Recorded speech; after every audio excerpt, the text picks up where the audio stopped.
Ассаламу алейкум, эфирде хаберлер, студияда мен Фатиме Сейдаметова Чалшан, вешімдігі қаға боле мәлімат. Қырым Мундислік педагогика университеті Февзия Кубовның адыны ташыжақ. Cumhuriyetimizde 2014 senege құрылған иншаатлар ресмилештірілуі үшін комиссия яратылды. Пайтақтымызда тижари меркез бозула бина қанунсыз деп танылды. Қырым Мундислік педагогика университетіне Февзия Кубовның ады берлечек. Более тешібюснен Қырым Жумхуриеті елбасшысы янында Қырым Татарлар шурасы Девлет Дума мебусы Руслан Бальбек ве КМПУның ilmi шурасы чықты.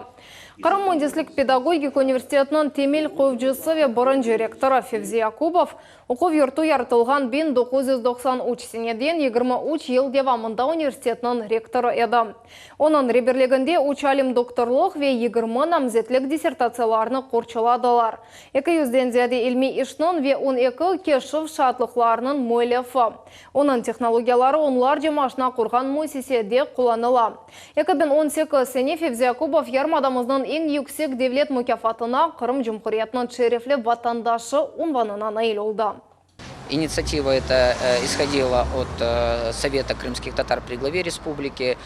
Помимо этого ряд общественных объединений, Крымско-татарское движение Крым и многие другие общественники, ученые выступали с данной инициативой, поэтому они были услышаны, и я думаю, что в ближайшее время это состоится.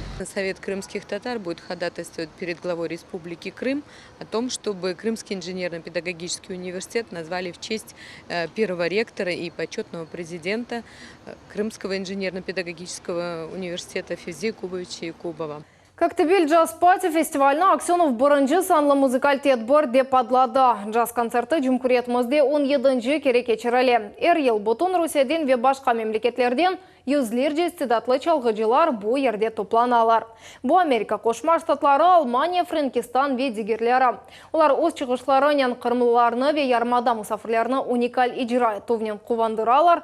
Deniz yanında embeli esirler emde özleri uydurgan muzika yanğıray. Рады приветствовать наших иностранных друзей, которые, несмотря на давление, не испугались сюда приехать. Они, увидев здесь то, что происходит, понимают, что никакой аннексии не было. На самом деле аннексия была предыдущие 25 лет. А сегодня у нас мирное развитие, при всем том, что какие-то вещи получаются, какие-то нет вовремя. Но тем не менее, поверьте, мы вместе двигаемся вперед. Двигаемся благодаря поддержке нашего президента, благодаря поддержке всей нашей большой страны России, нашей любимой родины, которой мы любим и которой гордимся. Көп тижари мерkezini yıkıp başladılar. Қырым Cumhuriyeti'nin arbitraj mahkemesi bu yılın dekabr ayında kuruculukны kanunsuz деп tanıdı. Bugün Ahmedjet Memuriyeti kuruluşunu bozup başladı. İş kararının 5-6 hafta devam edecek. Bu teritoriyada kaldırım plitkası, skemleler ve çiçek klumbaları yerleştirilecek. İşler devam etkeni sebebinden sentyabrının 9'ına Franko bulvarından Kirova caddesine hareket sınırlı olacak. Мы на примере этого объекта отработали, скажем так, все этапы оперативного взаимодействия и с проектировщиками, и с администрацией, поэтому этот пример ляжет в фундамент тех глобальных сносов, которые мы запланировали с следующего года. Сентябрьнен бұрынеже Қырымның Эрбі регионында мақсус комиссиялар яратылмақ керек. Олар Қырым сәкенлеріне 2014 сенесі март айына құрылған евлеріні Қырым Cumhuriyeti Vezirler Şurasының қарары бойынша ресмилештірмеге имкан бережек. Бұқта Devlet Milletler Ара комитетінде кечкен топрақ комиссиясының топлашығында белі олды. Vezirler Şurasының 252-ci қарарына көре, бөле комиссиялар ярмадамызда 2015 сенеден берлі çalışа, ama yerде дегіл. Misal için İslam Terik rayonunda бөле şura аляда yaratılmadı. Canko ve Jurche rayonlarında ise бар, ama adamlar оларға müracaat etmeyler. Есть ряд муниципальных образований, которые сегодня были отмечены в аутсайдеров. Было соответствующее сделано замечание в части работы. И буквально до 1 сентября поставлена задача в тех муниципальных образованиях, их где-то порядка 3 или 4 образования, которые еще не работают. До 1 сентября поставлена задача о том, чтобы эти комиссии уже были созданы и начали свою работу. Топлашуда ең sık rast келген топрақ меселесі бақылда bu наразылық мейданлары. Ахмеджет районында bu Құрбанкой, аэропорт заводской ve Яңы Сарабыз көйлері. Сон кесінде топрақ дамартылары енді bu сене айрылacak. Самые болевые места, которые сегодня есть по этим двум муниципальным образованиям, были рассмотрены на комиссии, соответствующие даны разъяснения, и принято решение о том, что в ближайшем, уже где-то к середине сентября, мы будем подводить итоги, что конкретно уже будет рассматриваться к выделению. Юзадам, яни Қырым ажыларының бірінші группасы жылықтан қайтты. Олар мұсылман үшін 5 шарттан біріні өмірге кечірділер. Шарқи автостанцияда оларының муфтиятының везірлері, туроператор, туғанлар вет танышлар қаршыладылар. Мевзуны мұғберлеріміз девам ете.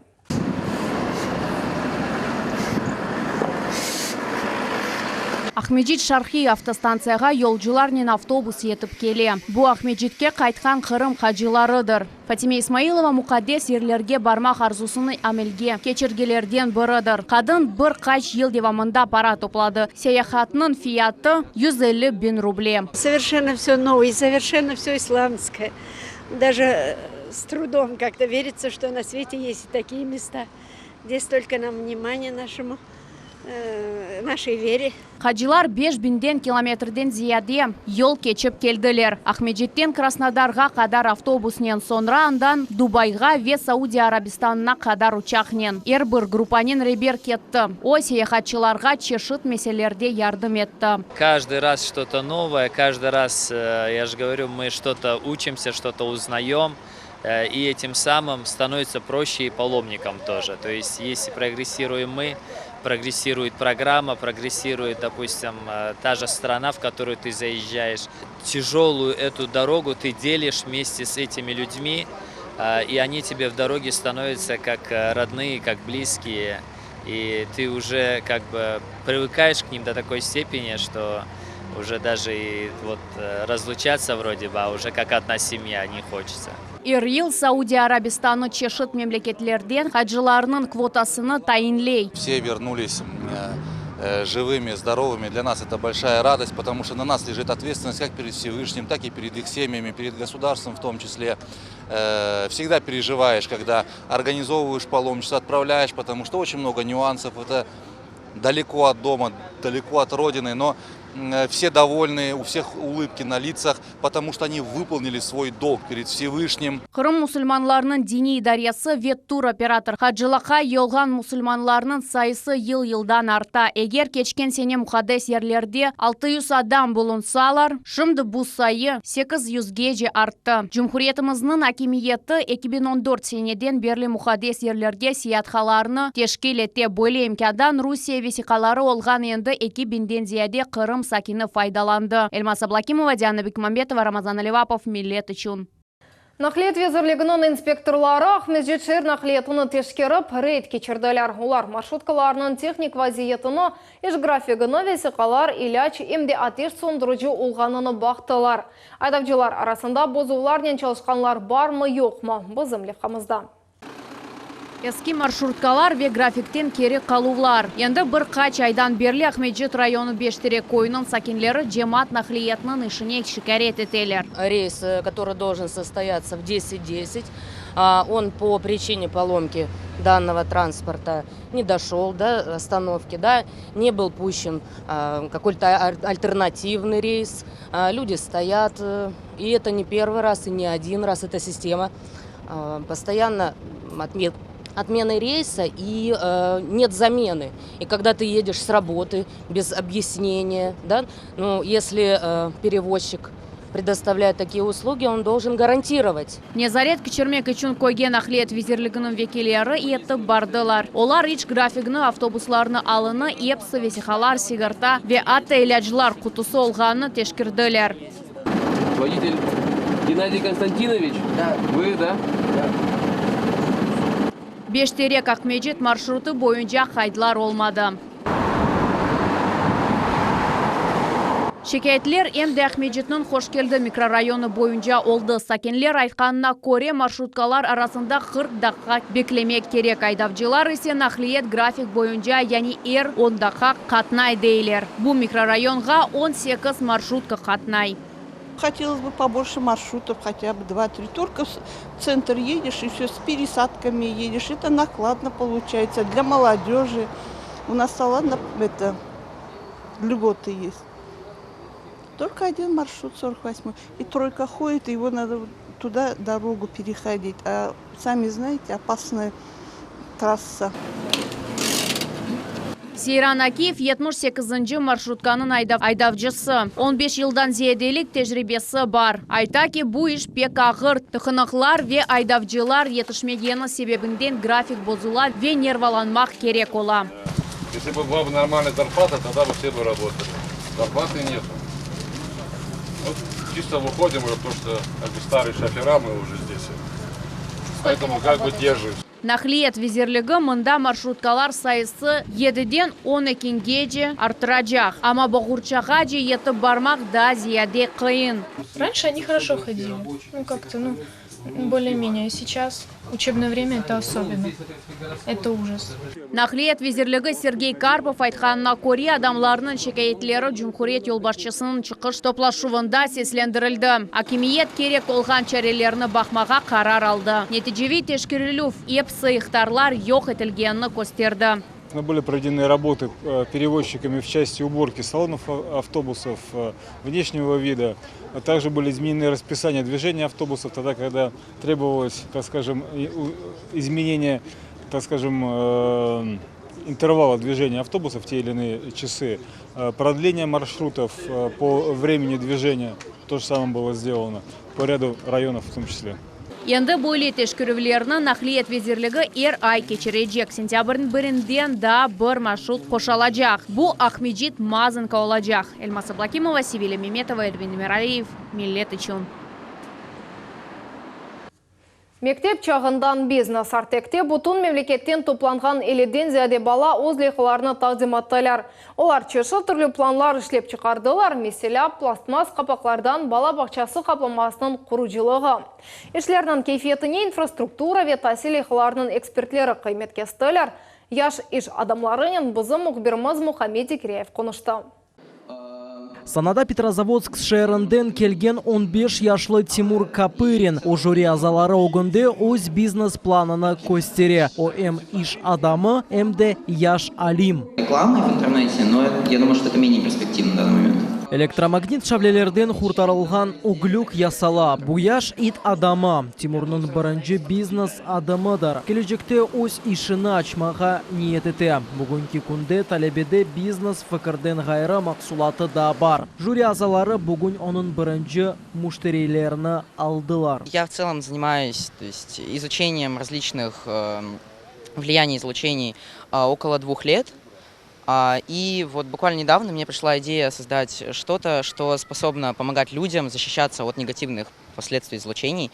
Собственно, и фартук — это вот мой первый шаг к развитию данной идеи. Evni yanı технологиялар бойынша қыздырмақ ве трафтаки мұйтке зарар кетірмемек. Бұл 16 яшлы Елизавета Костеваның бизнес ғайысы. Бизнес-план тізген қыз Артекке Москвадан келді. Идея проекта мне пришла примерно 3 месяца назад. Я начала какие-то разработки, попыталась склеить обычную вату такой связующей композицией. Я подала этот проект в Артек и здесь продолжила его разрабатывать. Метр кубический будет стоить примерно 1550. Цена обычной стекловаты 1500 за метр кубический. Цена моей стекловаты будет выше на 3%, так как она экологичная и не влияет на здоровье человека, не вызывает онкологию, как обычная стекловата. Мектеп лигасы Руснан адлы конкурсында тағзим етілген илми техник лейхалар üzerinde 50-ден зияде талебе сечілді. Оларның яшы 12-ден 17-ге. Для молодого предпринимателя важно, чтобы у него был продукт. Зачастую его нет.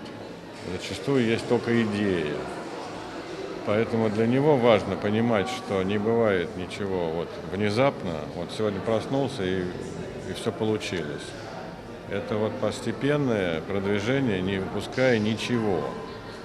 Это понимание технологий, понимание целевой аудитории, понимание, как привлекать инвесторов в свой проект и понимание, как продавать свой продукт или технологию.